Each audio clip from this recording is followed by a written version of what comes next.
കേരളത്തിലെ തീരദേശ ജനതയ്ക്ക് വീട് നിർമ്മാണത്തിന് സഹായകമായ ഭേദഗതികൾ കേന്ദ്ര പരിസ്ഥിതി മന്ത്രാലയം പുറത്തിറക്കിയിട്ടും അത് കേരളത്തിൽ നടപ്പിലാക്കാതെ തടഞ്ഞുവച്ചിരിക്കുന്ന കേരള തീരദേശ പരിപാലന അതോറിറ്റിയുടെ നിയമവിരുദ്ധ നടപടിക്കെതിരെ CRZ ആക്ഷൻ കൗൺസിൽ നിരാഹാര സത്യാഗ്രഹ സമരം നടത്തി. രാവിലെ 10 മുതൽ വൈകിട്ട് 6 വരെ എടവനക്കാട് വില്ലേജ് ഓഫീസിന് മുന്നിലാണ് നിരാഹാര സത്യാഗ്രഹം നടന്നത്.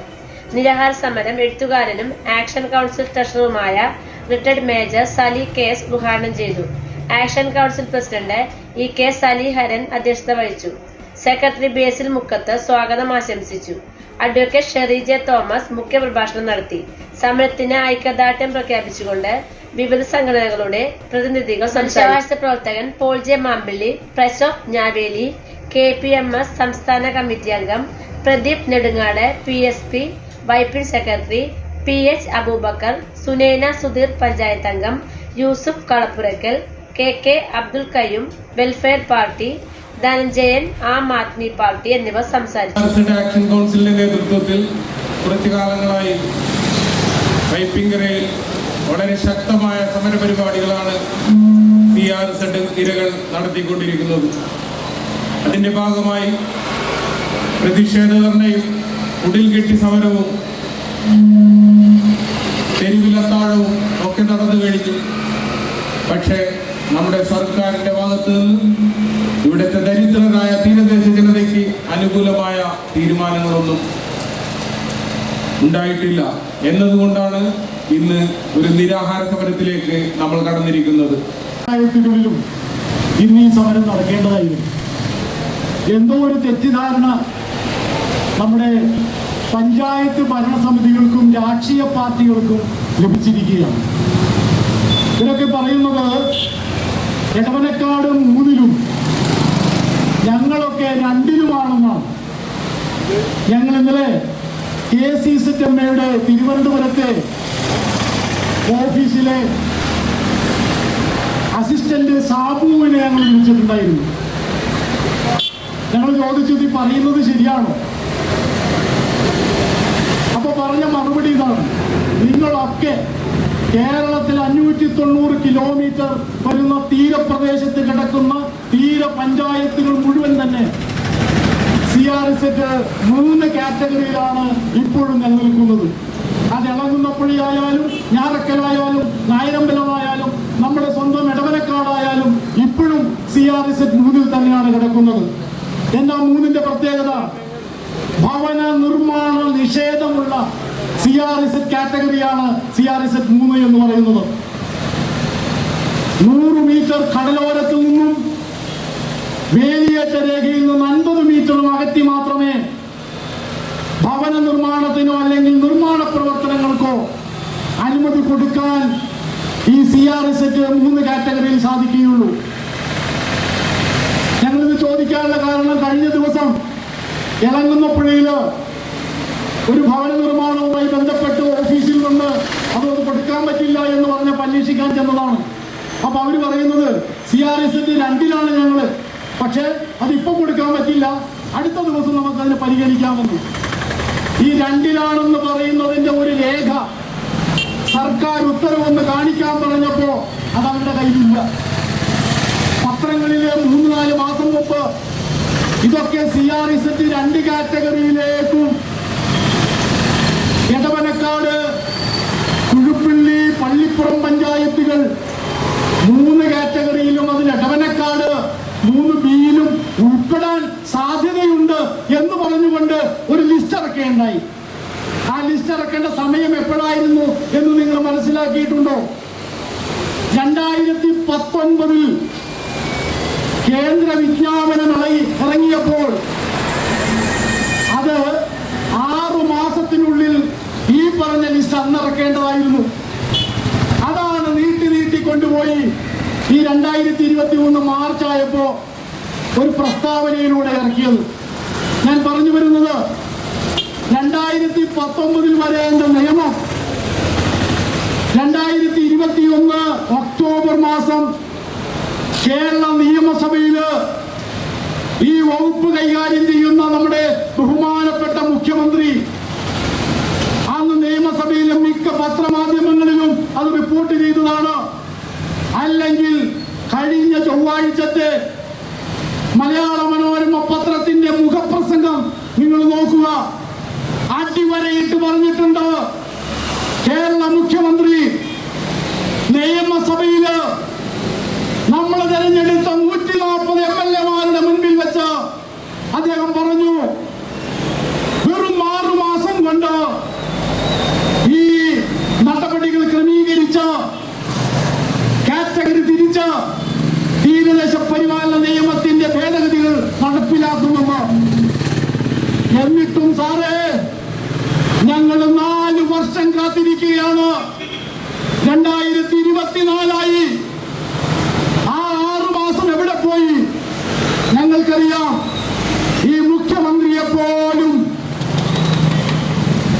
കൺട്രോൾ ചെയ്യാൻ പറ്റിയ ഉദ്യോഗസ്ഥ പ്രവൃത്തികളാണ് ഈ നാട് ഭരിക്കുന്നതെന്ന് അവരാരോ എഴുതിക്കൊടുത്ത ഒരു ഉത്തരവാണെന്ന് പറഞ്ഞത്. കഴിഞ്ഞ ദിവസം മിനിയാവുന്ന നമ്മുടെ ബഹുമാനപ്പെട്ട കഴിഞ്ഞ വെള്ളിയാഴ്ച നമ്മുടെ ബഹുമാനപ്പെട്ട MLA അദ്ദേഹത്തെ നിർബന്ധിച്ച CRZ ആക്ഷൻ കൗൺസില് ആവശ്യപ്പെട്ടതനുസരിച്ച് ഈ നിയമസഭാ സമ്മേളനത്തിൽ ഒരു ചോദ്യം ചോദിക്കണമെന്ന് പറഞ്ഞു. അത് ഞങ്ങൾ എഴുതിക്കൊടുത്തു. 10 ദിവസം മുമ്പ് അദ്ദേഹം അത് ഉപക്ഷേപമായിട്ട് സബ്മിഷനായിട്ട് ഉന്നയിക്കാൻ കേരള നിയമസഭയിൽ വെച്ചു. ഈ കഴിഞ്ഞ വെള്ളിയാഴ്ച മുഖ്യമന്ത്രി അതിനും മറുപടി പറഞ്ഞു. എന്താ പറഞ്ഞത്? 2019 പരിപാടികൾ പുനഃക്രമീകരണം നടന്നുകൊണ്ടിരിക്കുകയാണ്. ഒരു 6 മാസം കൂടി കാത്തിരിക്കുന്നു. അങ്ങനെ ഒരു ഒഴുക്കൻ പട്ടിലുള്ള മറുപടിയാണ് മുഖ്യമന്ത്രി തന്നത്. ഞങ്ങൾക്കത് ആ ഉത്തരം ഞങ്ങൾ നേരത്തെ പ്രതീക്ഷിച്ചതാണ്. ബഹുമാനപ്പെട്ട ഈ CRZ-ന് വേണ്ടി ഈ തീരദേശത്ത് അങ്ങോളം ഇങ്ങോളം ശബ്ദമുയർത്തുകയും ജനങ്ങളെ CRZ-ന്റെ ആ മാമൂലുകളെ പഠിപ്പിച്ചു കൊടുക്കുകയും ചെയ്യുന്ന നമ്മുടെ ബഹുമാനപ്പെട്ട അഡ്വക്കേറ്റ് ഷെറീജ തോമസ് തിരക്കിനിടയിലും അദ്ദേഹം ഇവിടെ എത്തിച്ചേർന്നിരിക്കുകയാണ്. അദ്ദേഹത്തിന് ആദ്യമേ തന്നെ ഞാൻ സ്വാഗതം ആശംസിക്കുകയാണ്. മണിപ്പൂരും കാശ്മീരും ഇന്ന് എന്റെ മുൻപിലാണ് ഇവിടെ ഇരിക്കുന്നത്. 30 വർഷങ്ങൾക്കു വേണ്ടി മണിപ്പൂരിലെയും കാശ്മീരിലെയും പലായനം ചെയ്യപ്പെട്ട സാധു ജനവിഭാഗങ്ങൾക്ക് ഞാൻ കാവുന്നുണ്ടെങ്കിൽ എത്ര വിരോധാഭാസമാണ്. ആ 34 വർഷങ്ങൾക്ക് ശേഷം എന്റെ ഗ്രാമത്തിലെ ജനങ്ങൾക്ക് വേണ്ടി ഈ പൊരിവെയിലത്ത് എനിക്ക് നിൽക്കേണ്ടി വന്നത് എത്ര ദുർഭാഗ്യമാണ്. നിങ്ങളൊന്ന് ഓർമ്മിക്കുക, ജനിച്ച മണ്ണിൽ, അതായത് ആരുടെയും ഭൂമി കയ്യേറിയിട്ടില്ല, പുറംപോക്കിലല്ല, സ്വന്തം മണ്ണിൽ, പാരമ്പര്യമായി കിട്ടിയ മണ്ണിൽ, അവിടെയാണ് ഈ ജനത, ഈ ജനവിഭാഗം ഒരു തുണ്ട് ഭൂമിയിൽ തങ്ങളുടെ വീട്, ഒരു പാർപ്പിടം നിർമ്മിക്കുന്നതിന് വേണ്ടി ഈ ഭരണകൂടത്തിനോട് യാചിക്കുന്നത്. ഇതിന് നമുക്ക് എന്ത് പറയാം? ഞാനൊരിക്കലും പറയുവാൻ പാടില്ലാത്തൊരു വാക്കാണ്, ഞാനൊരിക്കലും സംസാരിക്കുവാൻ പാടില്ലാത്ത വാക്കാണ്. അതിന് നമ്മൾക്ക് ഭരണകൂട ഭീകരത എന്നല്ല പറയേണ്ടത്. അതിന് നമുക്ക് ഭരണകൂട ഭീകരത എന്നല്ല പറയേണ്ടത്.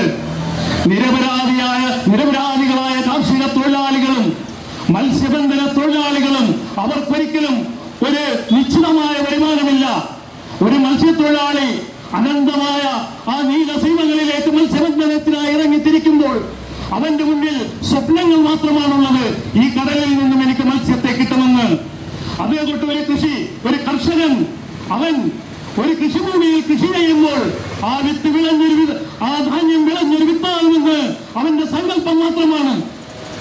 എത്ര പോസിറ്റീവ് തിങ്കിങ്ങോടുകൂടി അവൻ കൃഷിയിലും മത്സ്യബന്ധനത്തിലും മറ്റു അനുബന്ധ തൊഴിലുകളിലും ഏർപ്പെട്ടുകൊണ്ട് ഉപജീവന മാർഗങ്ങൾ തേടിയലയുമ്പോൾ അവൻ വന്ന് താമസിച്ചത് ഈ വൈപ്പിങ്കരയിൽ, അതായത് തീരദേശത്തിന്റെ അതിർത്തികളാണ്.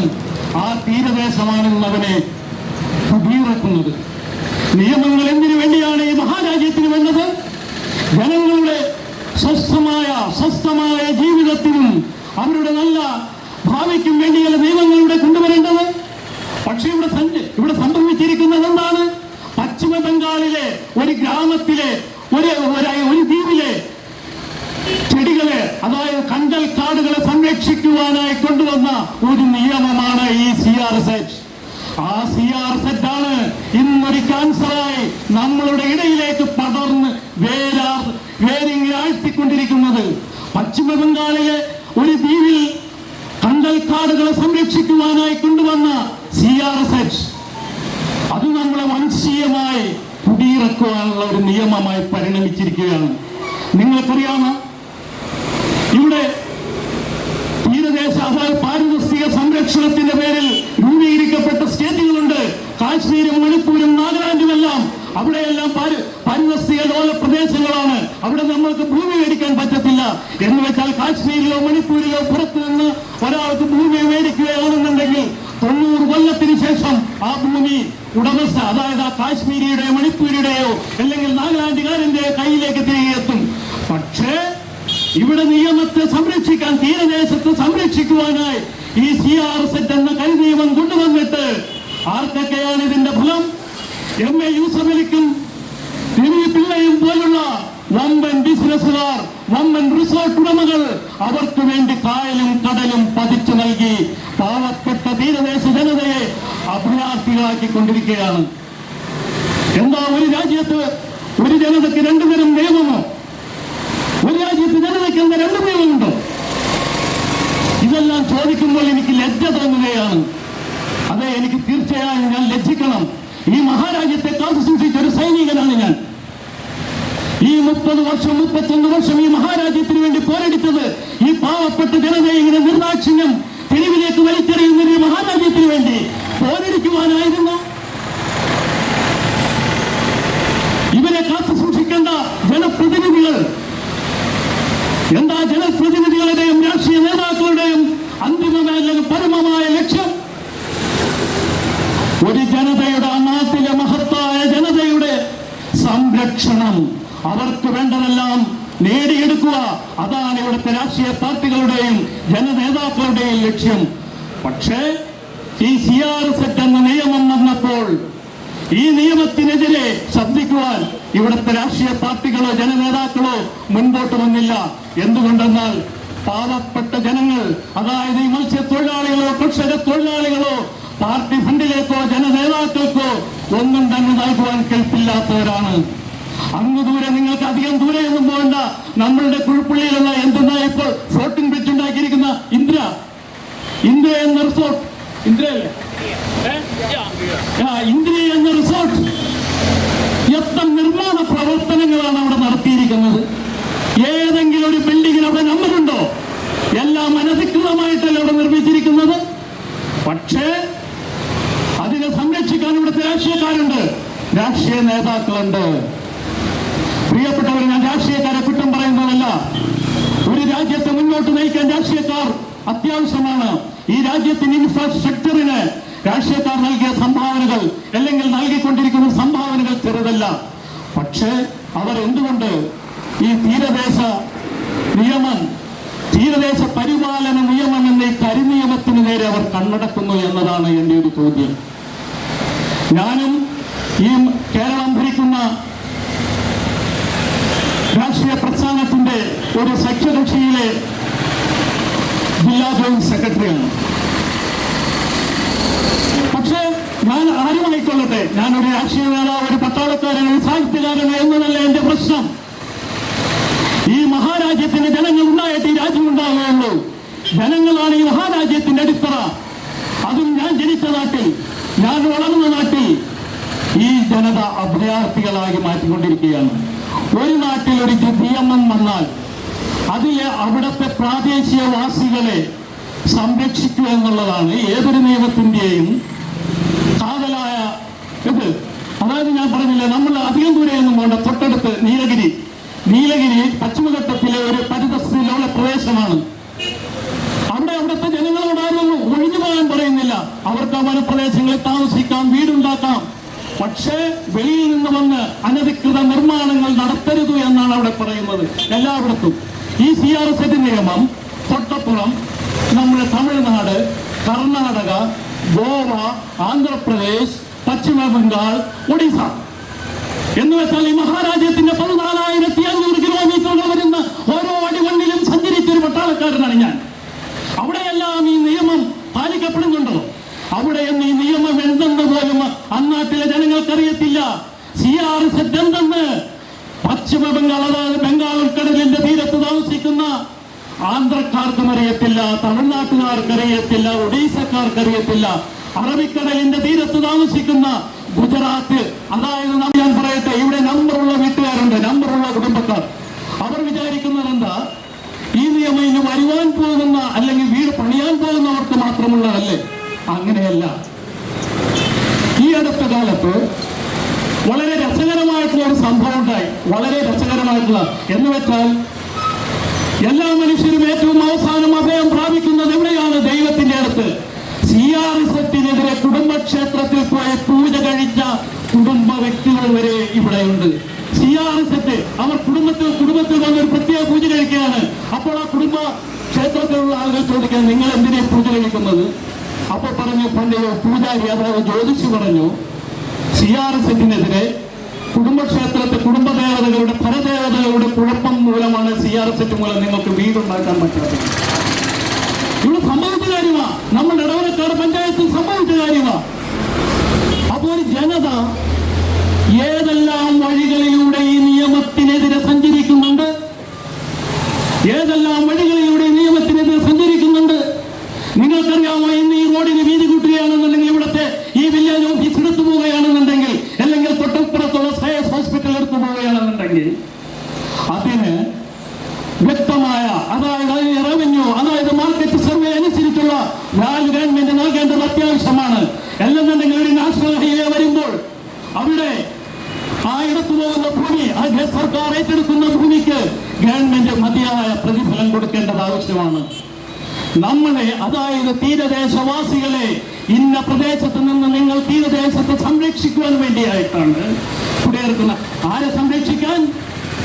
നമ്മളെയല്ല സംരക്ഷിക്കുന്നത്, തീരദേശത്തെ, അതായത് 14,500 കിലോമീറ്റർ വരുന്ന ഈ മഹാരാജ്യത്തിന്റെ അതിർത്തി, ഈ മഹാരാജ്യത്തിന്റെ അതിർത്തി അത് സംരക്ഷിക്കുവാൻ വേണ്ടിയിട്ടാണ്, ഈ തീരദേശത്തെ സംരക്ഷിക്കുവാൻ വേണ്ടിയിട്ടാണ് ഈ നിയമം നിങ്ങൾ നടപ്പിൽ വരുത്തുന്നത് എങ്കിൽ അവിടെ നിന്ന് കുടിയൊഴിക്കപ്പെടുന്ന, അതായത് വംശീയമായി ഉന്മൂലനം ചെയ്യപ്പെടുന്ന ആ വ്യക്തികൾക്ക് അവരുടെ വസ്തുവകകൾക്ക് കിട്ടുന്നതിന്റെ 3 ഇരട്ടി വില നിങ്ങൾ എന്തുകൊണ്ട് നൽകുന്നില്ല? നാം എന്തുകൊണ്ട് ഈ ചോദ്യങ്ങൾ ഉന്നയിക്കുന്നില്ല?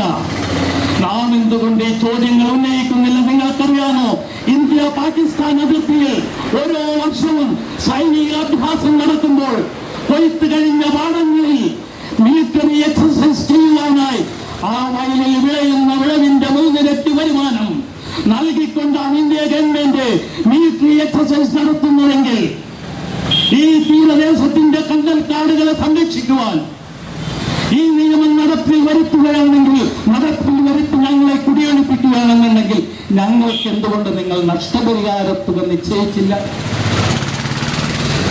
നമ്മൾ എന്തുകൊണ്ട് ഇതിനെല്ലാം ഇതിനെക്കുറിച്ചൊന്നും ബോധവാന്മാരാകുന്നില്ല? നമ്മളെ എന്തുകൊണ്ട് ഇവിടുത്തെ ജനപ്രതിനിധികളും രാഷ്ട്രീയ സംഘടനകളും മതസംഘടനകളും ബോധവാന്മാരാക്കുന്നില്ല? അതിനൊരു പ്രധാന കാരണം, ഈ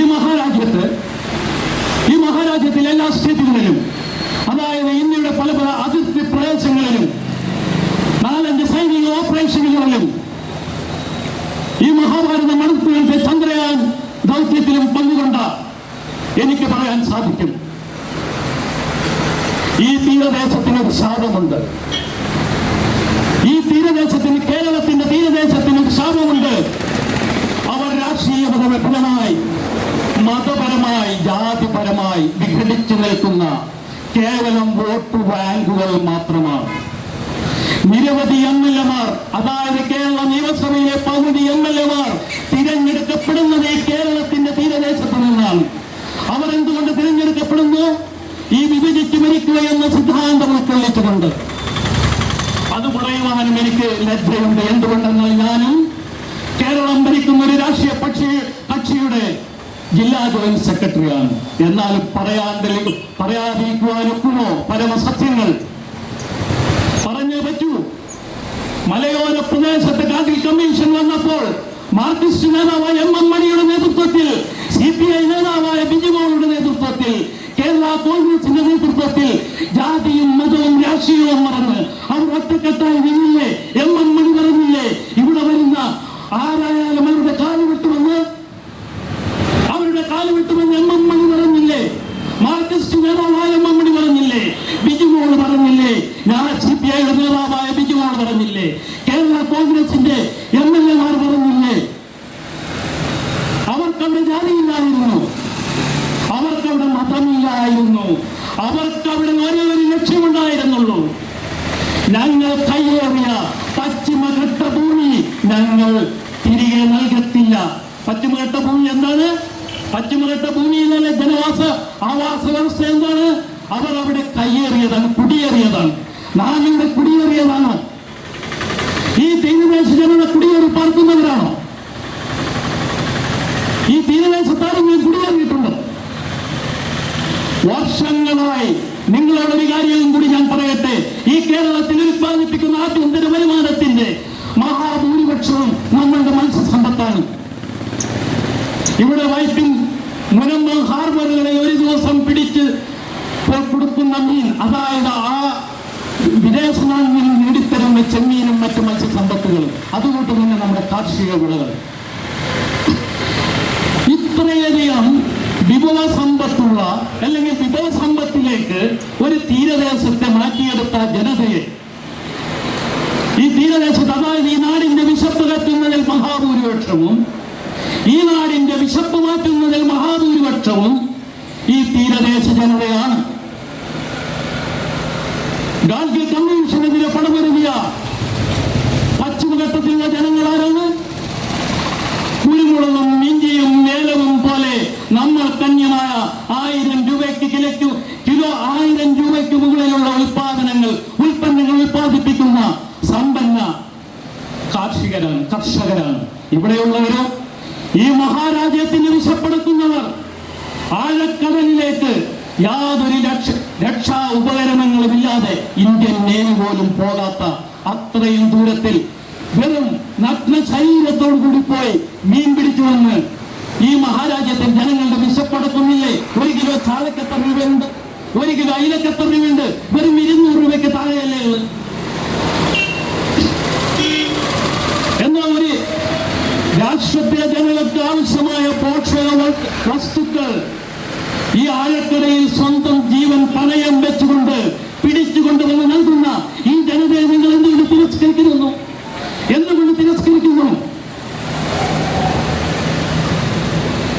നാം എന്തുകൊണ്ട് ചോദിക്കുന്നില്ല? വളരെ ദുഃഖം തോന്നുന്നു. വളരെ ദയനീയമാണ് ഈ തീരദേശത്തിന്റെ അവസ്ഥ. നിങ്ങൾ നോക്കൂ, ഈ വേദിയിലിരിക്കുന്ന സ്ത്രീകളുടെ മുഖത്തേക്ക് നോക്കൂ. അവർക്കൊന്നും സ്വന്തമായ ഒരു വീട് കെട്ടാനുള്ള പെർമിഷൻ കിട്ടുന്നില്ല. ഇവിടെ ഭരണകൂടം അവർക്കെതിരെ റൂളുകൾ കൊണ്ടുവന്നിരിക്കുക. റൂൾ ഇങ്ങനെയാണ്. എന്താ? പാവപ്പെട്ടവന് മാത്രമാണ് ഇവിടെ റൂളുള്ളത്, പാവപ്പെട്ടവന് മാത്രമാണ് ഇവിടെ നിയമമുള്ളത്. ഹൈക്കോടതിയിൽ, അതായത് മറൈൻ ഡ്രൈവിൽ കെട്ടിയുയർത്തപ്പെട്ടിരിക്കുന്ന കെട്ടിടങ്ങൾ ലീസിനാണ് അവിടുത്തെ കെട്ടിടങ്ങൾ കിട്ടിയിരിക്കുന്നത്. ഞാനും അവിടുത്തെ ഒരു ബിൽഡിങ്ങിൽ, അതായത് ഇന്ത്യൻ സൈന്യത്തിന്റെ ഒരു ഫ്ലാറ്റിൽ ഞാനും മാനേജറായിരുന്നു കുറച്ചുനാൾ. എനിക്കറിയാം, ഗവൺമെന്റിന്റെ ഭൂമി നികത്തിക്കൊണ്ട് അവിടെ ലീസിന് കൊടുത്ത് കോടിക്കണക്കിന് രൂപയ്ക്ക് ഗവൺമെന്റ് പാർപ്പിട സമുച്ചയങ്ങൾ ഉണ്ടായിക്കൊണ്ടിരിക്കുന്ന ഒരു നാട്ടിൽ ഗവൺമെന്റിന്റെ സമുദ്രം, ഗവൺമെന്റ് കിഴക്കേ വെമ്പനാട്ട് കായലിന്റെ തീരപ്രദേശങ്ങൾ നികത്തിക്കൊണ്ട് ഗവൺമെന്റ് ലീസിന്, അതായത് 99 കൊല്ലത്തേക്ക് ലീസിന് നൽകിക്കൊണ്ട് വൻകിട ഫ്ലാറ്റുകളും ഇന്ത്യൻ സൈന്യത്തിന്റെ ഫ്ലാറ്റുകൾ, ഇന്ത്യൻ നേവിയുടെ ഫ്ലാറ്റുകൾ പടുത്തുയർത്തപ്പെടുമ്പോൾ സ്വന്തം ഭൂമിയിൽ നമുക്കൊരു കൂര പണിയുവാനുള്ള നമ്മളുടെ ധാർമ്മികമായ അവകാശത്തെ ഇവിടെ ചോദ്യം ചെയ്യപ്പെട്ടിരിക്കുന്നു. നാം ഇവിടെ വംശീയമായി കുടിയിറക്കൽ നേരിട്ടുകൊണ്ടിരിക്കുന്നു. നാം എവിടെ പോകും? നിങ്ങൾ എന്തുകൊണ്ട് ഇതേപ്പറ്റി ചോദിക്കുന്നില്ല? ഇതേക്കുറിച്ച് അന്വേഷിക്കുന്നില്ല? ഇവിടുത്തെ രാഷ്ട്രീയ കക്ഷികൾ എന്തുകൊണ്ട് ഇതിനെതിരെ ശബ്ദമുയർത്തുന്നില്ല? ഒരു രാജ്യത്ത് രാഷ്ട്രീയം എന്തിനാണ്?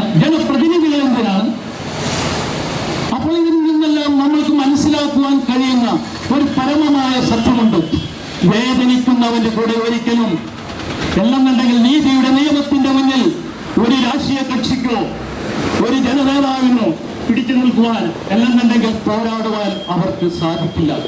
ഒരിക്കലും അവർ മറ്റു പല പ്രശ്നങ്ങളിലേക്കും പോയിക്കൊണ്ടിരിക്കുകയാണ്. ഇവിടെ നിന്ന് വെറും 1 കിലോമീറ്റർ പോലും പോകേണ്ട, 1 കിലോമീറ്റർ പടിഞ്ഞാട്ട് പോകേണ്ട, 1 കിലോമീറ്റർ കിഴക്കോട്ട് പോകേണ്ട ഈ റൂട്ടിൽ നിന്ന് കിഴക്കോട്ടും പടിഞ്ഞാട്ടും ഇവിടെയെല്ലാം ഭവന നിർമ്മാണത്തിലുള്ള പെർമിഷൻ നഷ്ടപ്പെട്ടുകൊണ്ടിരിക്കുകയാണ്.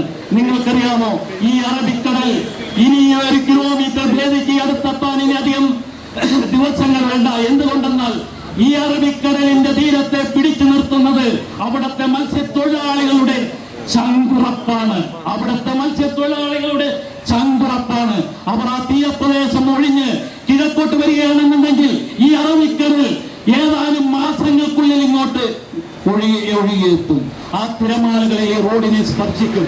അതുപോലെ തന്നെ കിഴക്ക് വശത്തെ കർഷക തൊഴിലാളികൾ അത്ര ദുർബലമായ ഒരു പരിസ്ഥിതി പ്രദേശത്ത് നാം താമസിക്കുമ്പോൾ അവിടുത്തെ ജനതയെ സംരക്ഷിക്കേണ്ടത് ഒരു രാഷ്ട്രത്തിന്റെ, ഒരു സംസ്ഥാനത്തിന്റെ പരമപ്രധാനമായിട്ടുള്ള കർത്തവ്യമല്ലേ?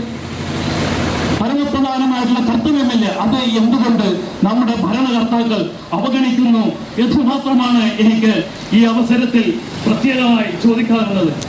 ഏതൊരു നിയമവും കൊണ്ടുവരുന്നത് അവിടുത്തെ ജനങ്ങളുടെ, അതായത് ആ ജനതയുടെ അഭിവൃദ്ധിക്ക് വേണ്ടിയാണ്. ഈ ചാനൽ ഷെയർ ചെയ്യുക, സബ്സ്ക്രൈബ് ചെയ്യാൻ മറക്കരുത്.